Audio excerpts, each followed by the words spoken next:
Hello friends, welcome back to my channel Payel's kitchen. আজকে আমি তোমাদের সাথে খুবই হেলদি এবং টেস্টি একটি রেসিপি শেয়ার করব। আমার আজকের রেসিপি ড্রাই ফ্রুট নাড়ু। তাহলে চলো বন্ধুরা রেসিপিটি শুরু করি। প্রথমেই ড্রাই ফ্রুট নাড়ুর জন্য আমি এখানে নিয়েছি চিনেবাদাম, কাঠবাদাম, পেস্তা বাদাম, আখরোট, তিল, খেজুর, পোস্ত, পামকিন সিড বা কুমড়োর বীজ আর চারমগজ। এবারে আমি একটি শুকনো কড়াতে প্রথমে পোস্ত, তারপর তিল হালকা করে ভেজে তুলে নিচ্ছি। তারপর ওই কড়াতেই কিছুটা ঘি দিয়ে দিচ্ছি।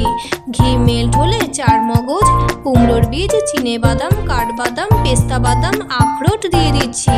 সব কিছুকে ভেজে নিচ্ছি। তোমরা চাইলে এই সব কিছুর সাথে কাজু কিশমিশও একবারে ভেজে নিতে পারো। আমি এইভাবে না ভেজে পরে কাজু কিশমিশ চপ করে দেব, তাই এই সব কিছুর সাথে ভাজিনি।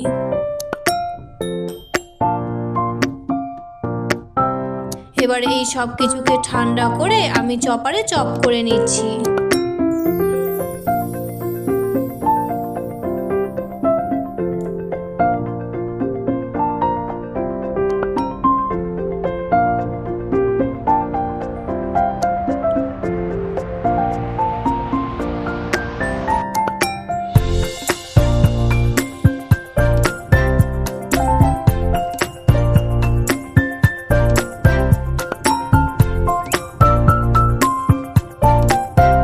কাজু কিশমিশ চপ করে নিচ্ছি।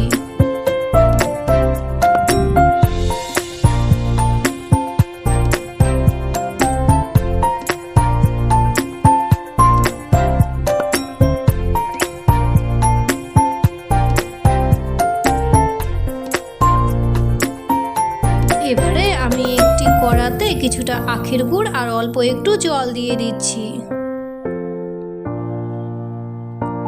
গুড়টিকে ভালো করে জাল করে ভেজে রাখা ড্রাই ফ্রুটসগুলি দিয়ে দিচ্ছি আর খেজুরের বীজ ছাড়িয়ে ছোট ছোট টুকরো করে কেটে দিয়ে দিয়েছি।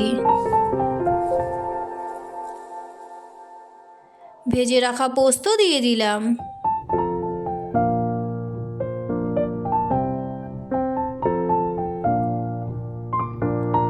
মিষ্টির জন্য কিছুটা মধু দিয়ে দিচ্ছি।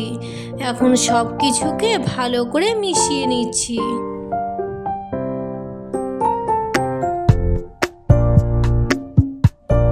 এবারে কিছুটা ড্রাই ফ্রুটস নিয়ে হাতের তালুর সাহায্যে ছোট ছোট গোলাকার বলের আকারে গড়ে নিচ্ছি।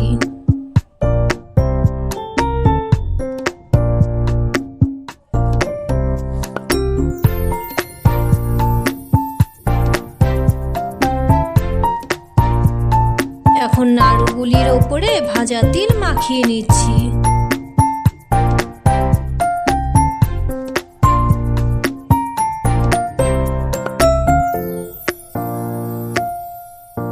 একইভাবে সব নাড়ু আমি রেডি করে নিয়েছি। তাহলে বন্ধুরা, আমার আজকের এই রেসিপি তোমাদের কেমন লাগলো অবশ্যই কমেন্ট করে জানিও। ভালো লাগলে আমার ভিডিওতে একটি লাইক করে দিও।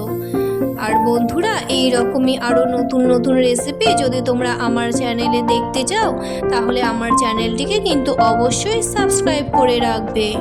আর রেসিপির নোটিফিকেশন পাওয়ার জন্য পাশের বেল আইকনটিও অন করে রাখবে। আর যেসব বন্ধুরা ফেসবুক থেকে দেখছো তারা অবশ্যই ফেসবুক পেজটিকে ফলো করে রাখবে। আজকের মতো এই পর্যন্তই। আবারও আসছি নতুন কোনো রেসিপি নিয়ে। ততক্ষণ পর্যন্ত সবাই সুস্থ থেকো, ভালো থেকো।